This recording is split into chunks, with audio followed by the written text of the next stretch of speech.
parents demanded I quit my band. 20 years later, they want VIP tickets to my sold-out shows.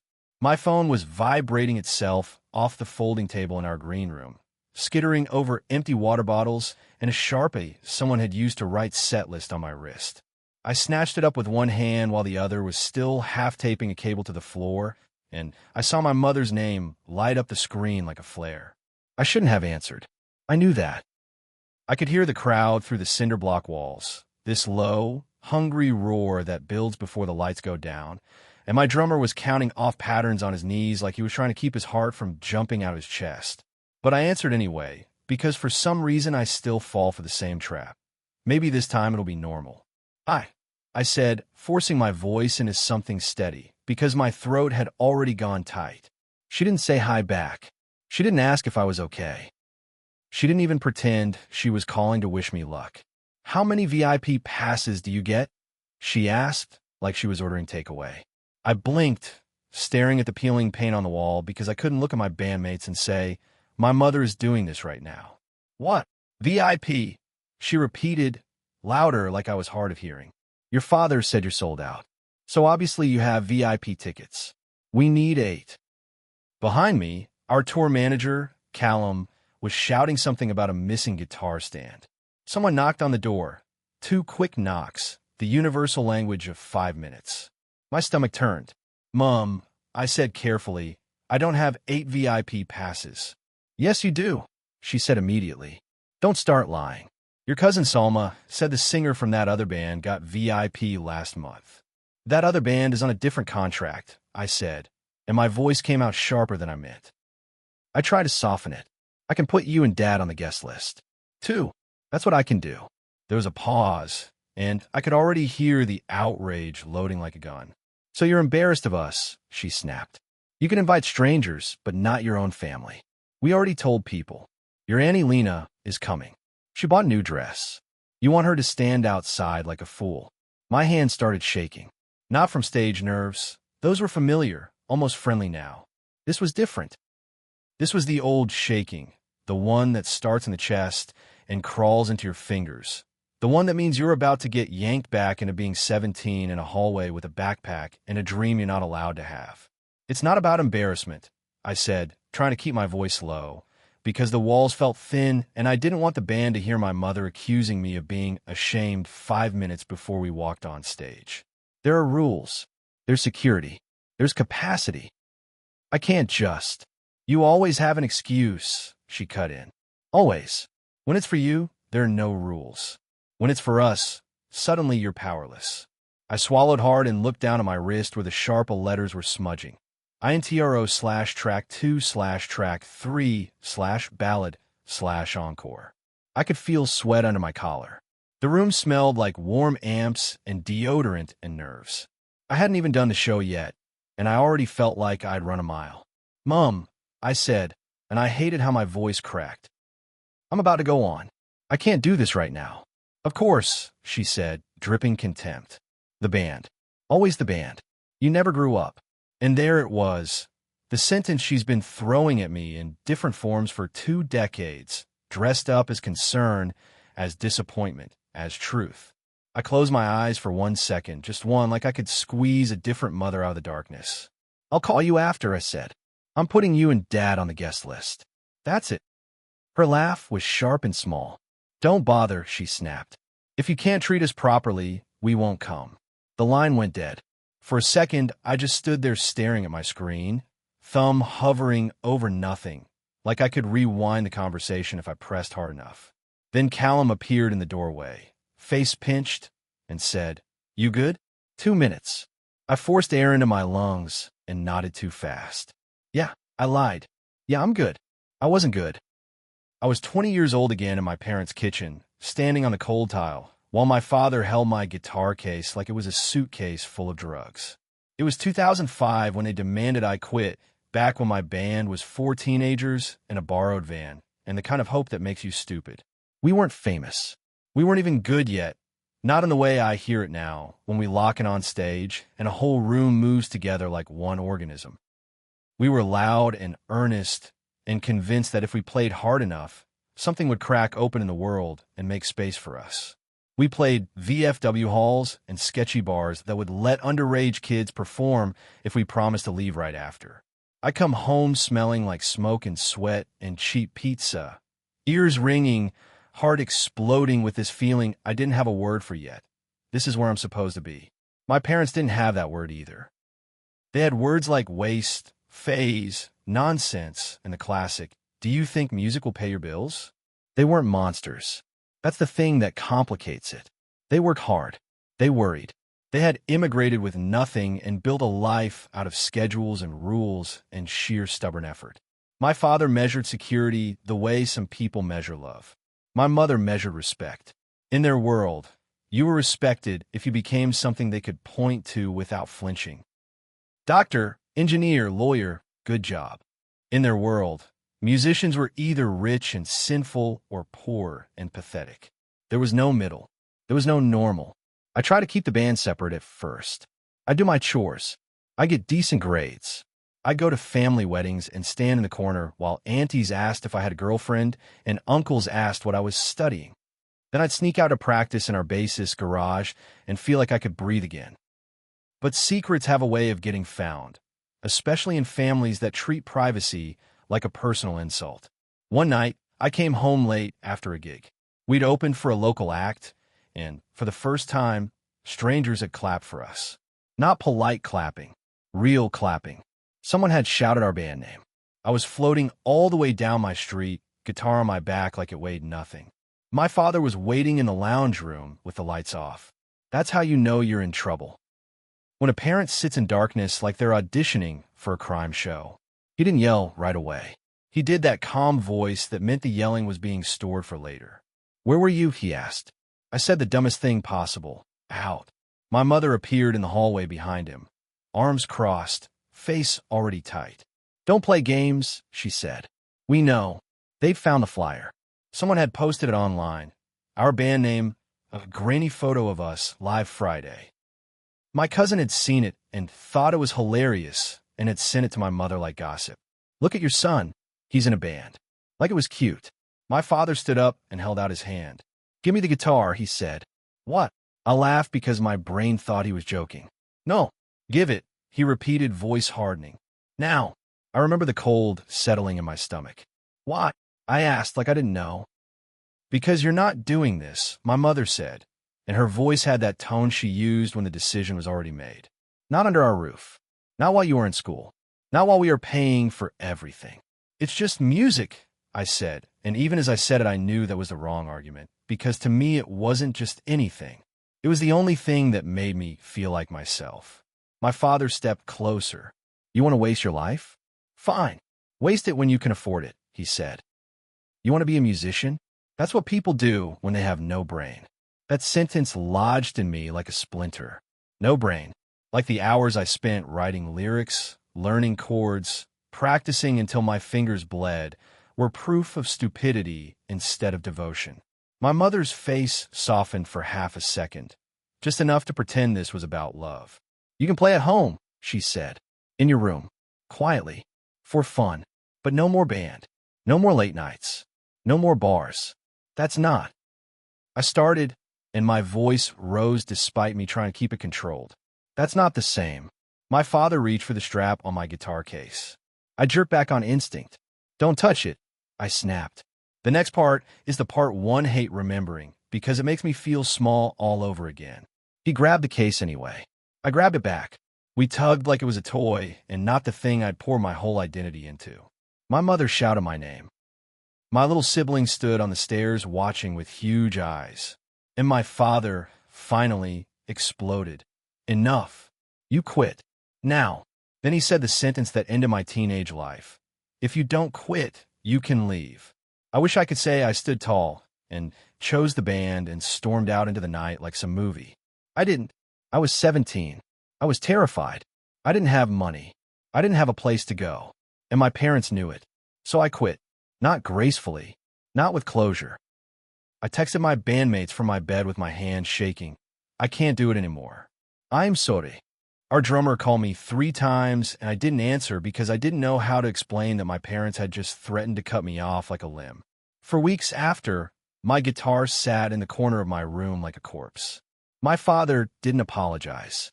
My mother acted like she'd saved me from a cult. They watched me like I might relapse. If I picked up the guitar, my mother would appear in the doorway and say, "Homework first." If I went out, my father would ask, "Where are you going?" with that same suspicion. The band didn't just end. I ended. I went to school, smiled politely, did what I was told, and felt like I was walking around with my skin on inside out. The twisted part, the part that still makes me bitter if I let myself, is that my parents relaxed after they won. Suddenly, they were nicer. Suddenly, dinner wasn't tense. Suddenly, my father would pat my shoulder and say, "Good boy," like I'd returned to the approved version of myself. My mother would brag to aunties that I was focusing. They had no idea what they'd taken. Or they did, and they didn't care because it didn't fit their plan. I didn't touch a stage again for years. I went to uni. I got a sensible degree. I worked sensible jobs. I wore button-down shirts and sat in meetings and nodded like I belonged. I did everything I was supposed to do, and I hated it so much it scared me, because hating your life feels ungrateful when your parents sacrificed everything to give you one. But music doesn't die just because you ignore it. It waits. It turns into a pressure behind your ribs. It makes you restless in grocery aisles. It makes you tap rhythms on steering wheels. It makes you stare at your hands at work and wonder what they're for. When I was 24, I went to a gig alone.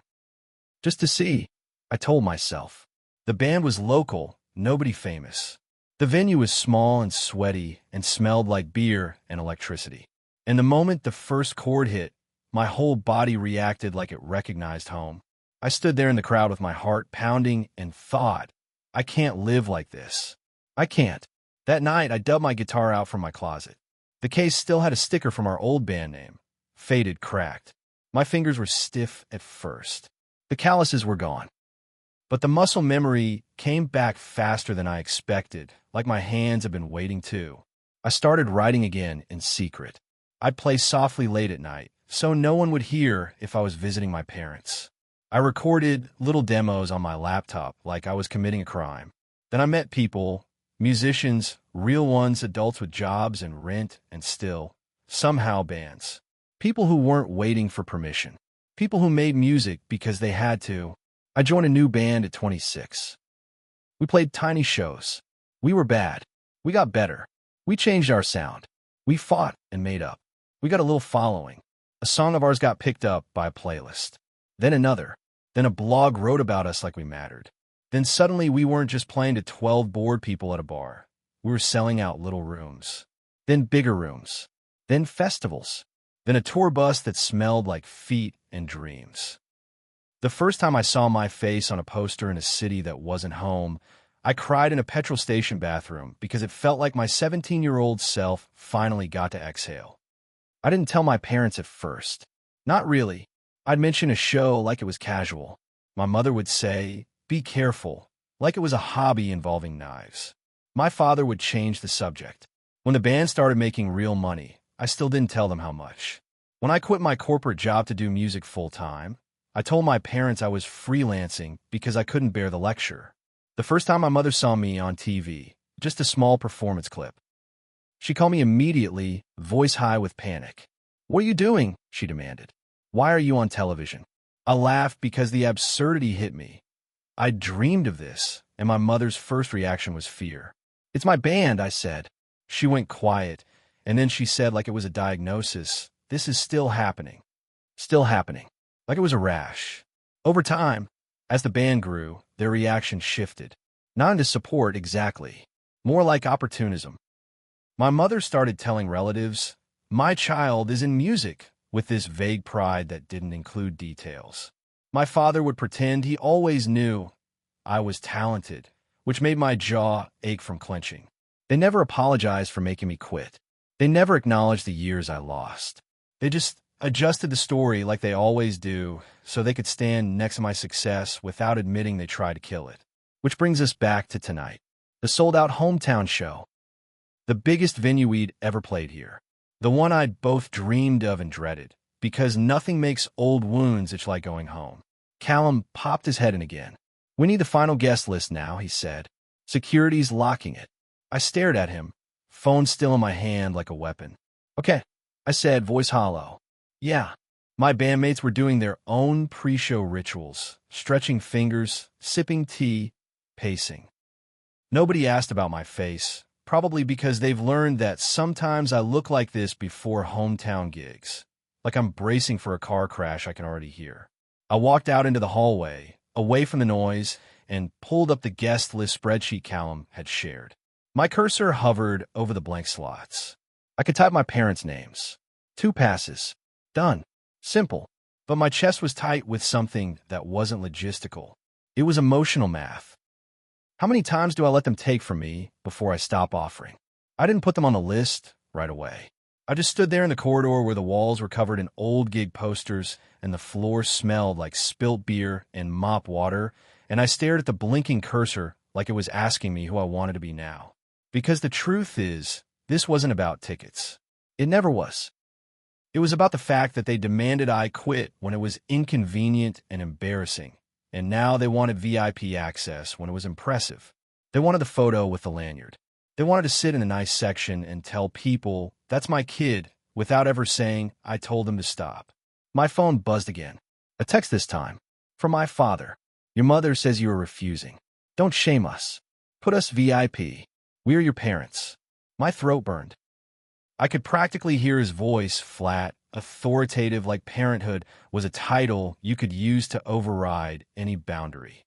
Like being my parents was a permanent debit card they could swipe whenever they wanted. I typed back with shaking thumbs. I can do 2 guest list. Not VIP. I'm about to go on. 3 dots appeared immediately. VIP or we don't come. There it was. The same old ultimatum, just dressed differently. Quit or leave. VIP or we don't come. The same need for control.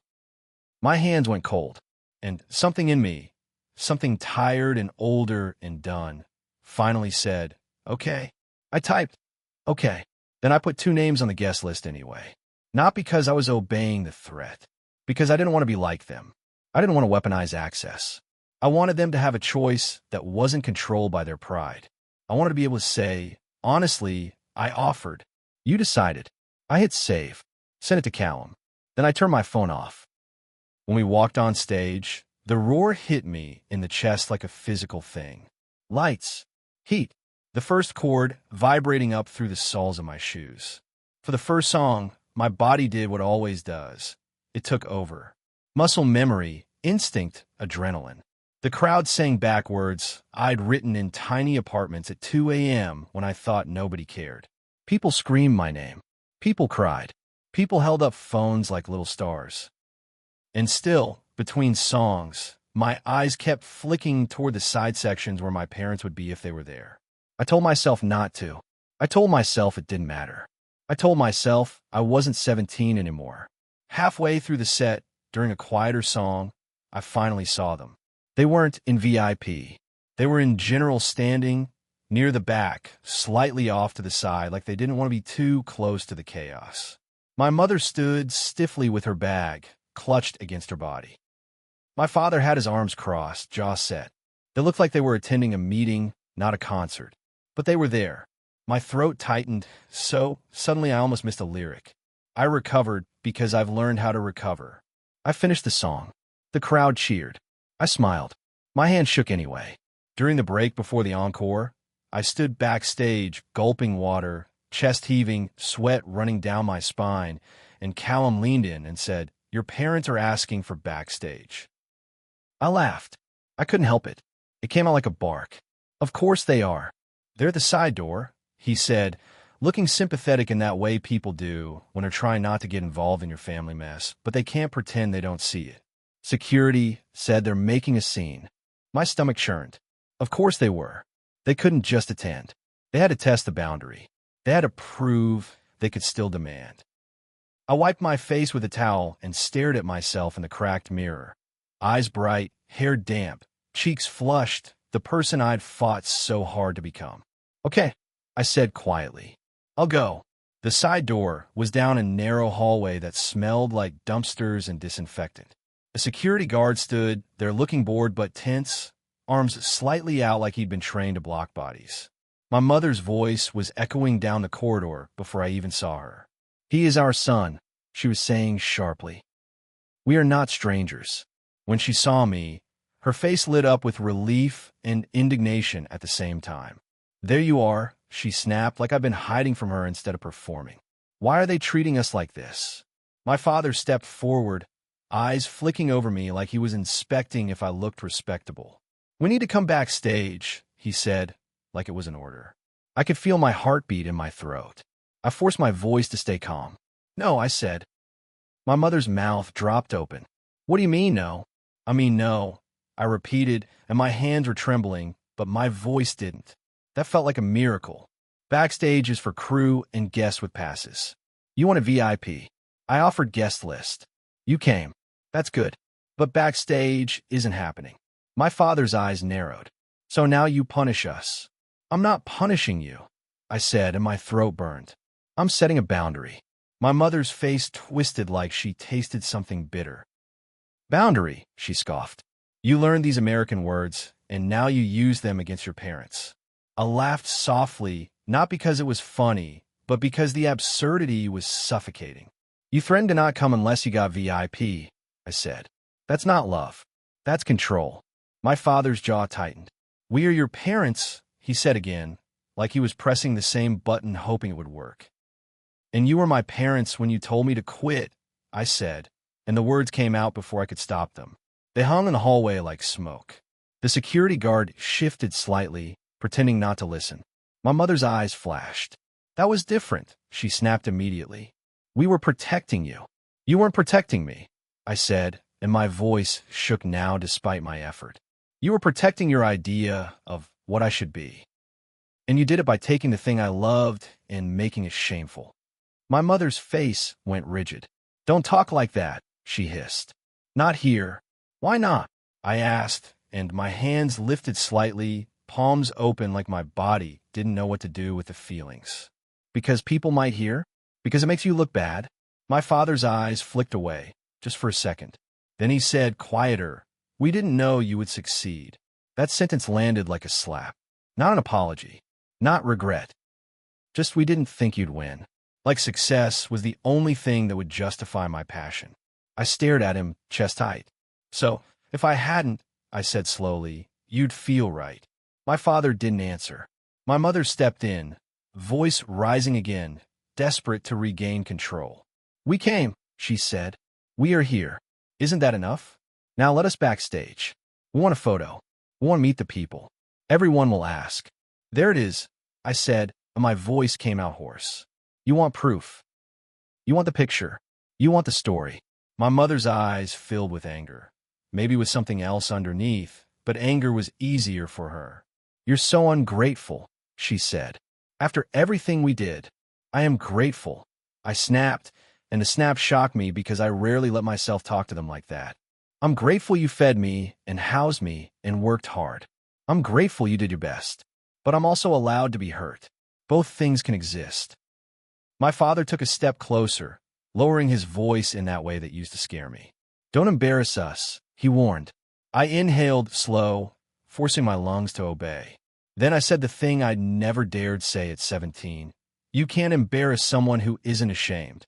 My mother stared at me like she didn't recognize me. My father's expression tightened, and for a second I saw something flicker there, shock maybe even respect. Or maybe just the realization that the old threats didn't fit anymore. Behind me, Callum's voice called softly, 2 minutes. I looked at my parents, really looked. At my mother's clenched hands. At my father's rigid posture. At the fact that they were here, in the building, hearing the crowd scream, seeing the reality they'd tried to forbid. And I felt something complicated in my chest that wasn't forgiveness and wasn't hatred. It was grief. For the years. For the fear. For the version of me that quit because he didn't want to be homeless. "I'm going back on stage," I said quietly. "You can stay and watch, or you can leave. But I'm not giving you backstage, and I'm not giving you VIP, and I'm not arguing about it in a hallway ever again." My mother opened her mouth, but no sound came out first. Then she said, smaller, "So what do you want from us?" The question hit me in a place that still felt raw. I swallowed. I want you to stop acting like my life is something you can approve or disapprove based on how it looks, I said. I want you to stop treating my success like it's yours to claim when it's convenient. And I want you to admit you were wrong. My father's face hardened, then softened a fraction, like the muscles were fighting each other. He didn't say sorry. He didn't say we were wrong. But he did something he's never done when I've pushed back. He didn't yell. He just looked at me for a long moment and said, quietly, "Go do your show." That was it. Not warmth, not apology, but not war either. I nodded once because my throat was too tight for words, and I turned and walked away before my face betrayed me. When I stepped back on stage for the encore, the noise hit like a wave. I grabbed the mic, and for a second the room blurred. Lights, faces, hands in the air. I found my parents in the back again. They were still there. My mother had her hand on the barrier in front of her, like she didn't know what to do with herself. My father's arms were no longer crossed. They weren't smiling, exactly, but they weren't leaving. We played the last two songs like our lives depended on it. The crowd sang so loud, I could barely hear my own voice. My bandmates moved around me, familiar and solid, people who'd held me up when I felt like falling apart. On the final chord, I stepped back, chest heaving, sweat dripping, and I looked out one more time. My parents didn't rush backstage. They didn't get their photo. They didn't get a posture. They just stood there in the crowd, small in a sea of people who loved the thing they'd once called a waste. After the show, when the venue emptied and the adrenaline started draining out of my body like someone pulled a plug, I checked my phone again. It was full of notifications. Congratulations, photos, videos, people tagging me, and one message from my father, sent while I was on stage. "We are proud." We didn't understand then. We understand a little now. I read it 3 times. My eyes stung. I didn't cry in front of the band. I didn't cry in the hallway. I went into the tiny bathroom near the green room, locked the door, sat on the closed toilet lid like I was 17 again, and finally let my face do what it wanted. Because the thing nobody tells you about making it is that success doesn't automatically heal old wounds. Sometimes it just puts a spotlight on them. Sometimes your biggest wins happen in the exact place you were once told you'd never matter. Sometimes you get the sold-out show and the screaming crowd and the life you fought for, and then your mother calls demanding 8 VIP tickets like it's the point of everything.